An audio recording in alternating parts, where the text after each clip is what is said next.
guys, welcome to the video today. In today's video, I am going to show you how to apply touch-up paint over spackling. I have two holes here that I filled in with spackling, and these holes were from drywall anchors that I removed. So I have two previous videos on that. One where I show you how to remove the drywall anchors from the wall, and then one where I show you, how to patch up the holes with DAP dry deck spackling. And I'll link both of those videos at the end of this one. So if you're interested and have time, please check those videos out. All right, guys, so before we begin, you need to make sure that you have on the proper safety equipment. For this repair, I'm going to have on a pair of nitrile gloves and safety goggles and a good quality mask. And you need to make sure that you're in a well-ventilated area and take all safety precautions. Also make sure that you read and follow all of the directions and warnings on your touch-up paint. And then this is the touch-up paint that I'm going to be using. This came with the house when we bought it, and this is an exact match for our interior walls. Now, if you don't have touch-up paint for your walls or whatever you're touching up, and you don't know what paint color it is, you could always try using the swatches from the paint store to see if you can get a color match to whatever it is you're touching up. One thing to keep in mind is the paint does come in different sheens, like different glossiness, and you want to make sure that you get a match on that. So an example is if you had matte interior walls that you were touching up, and you got a semi-gloss or high gloss touch-up paint, it would be really noticeable wherever you touched up the paint because it would be really glossy in comparison to the matte walls. And then I'm going to use this foam brush here to apply the touch-up paint, to the spackling. Okay, so before we open the lid on the touch-up paint, I like to do this in the garage, and I put a piece of cardboard underneath just to help protect in case there's any spills. I would never do this inside, like over carpet or hardwood floors or anything like that. I prefer to do it in the garage, and then, I use the cardboard as an extra layer of protection to help prevent against spills. So let's go ahead and take the top off here. And some of this has dried around the edges. So now this paint has settled for a while, so it does need to be stirred up. You can use a stir stick. I don't happen to have one on hand, so I've just cut a little piece of cardboard here. And then I'm just going to use this to stir up the paint here. And I'll do this for a couple minutes, so I'll be back here shortly when it's all stirred up. Okay, so the touch-up paint is all stirred up, and you can see that, I had a little spill there, and the cardboard was able to get that, so that worked out.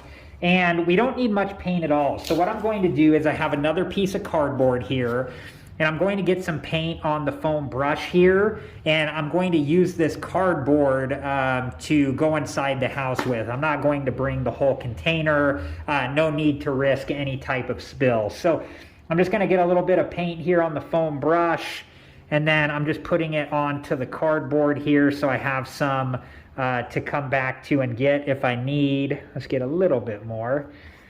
And that is probably plenty right there. So let's head back inside and I'll show you how to touch up the spackling.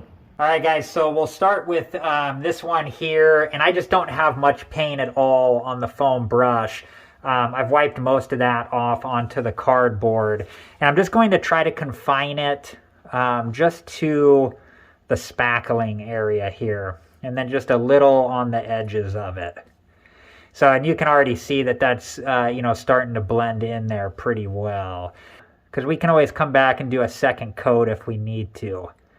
And I like these foam brushes for touch-ups like this instead of paint brushes, just because these are less likely to leave behind any type of brush marks. Okay, so here is the next one we're going to touch up, and same thing, I'm just not using much paint at all. You don't need too much. I'm just getting the paint on there. And you don't want to blob it on there either. Once you kind of have it on there, I'm getting the excess off on the cardboard. And then just come back and kind of feather it, out just past the spackling area.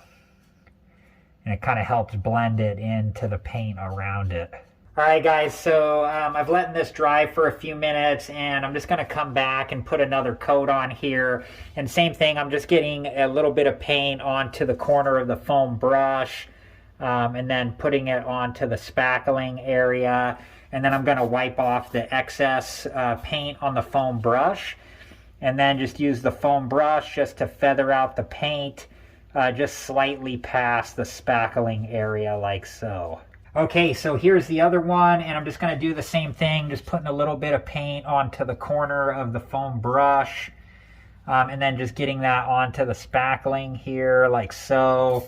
And then I'm wiping off the extra paint on the piece of cardboard that I have, and then I'm just going to use the foam brush just to feather the paint out just slightly past the spackling area like so. Okay, so here they both are. Here's this one here, and here is this one over here. And I would say that if I didn't know where those were, I wouldn't see those at all. I think they blend in really well, and I think they both came out looking really good. So, especially considering just a few days ago, I had 2 1/4-inch size holes in our drywall. And since then, we've had the drywall anchors removed. We've gotten the holes patched with the DAP dry deck spackling, and now we have them both, touch-up painted with the touch-up paint, and they came out looking really good in my opinion. And I'll link those other 2 videos at the end of this video if you're interested in learning how to remove plastic drywall anchors from the wall, or how to fill holes in the drywall with DAP dry deck spackling. If you're interested and have time, please check those videos out. Well, I hope this video has been helpful, and I hope you've enjoyed it, and thank you so much for watching. Please like, subscribe, and comment, and I hope to see you guys in the next video. Have a good one. Thank you guys for watching. Please like, subscribe, and comment, and if you have the time, check out these other great videos.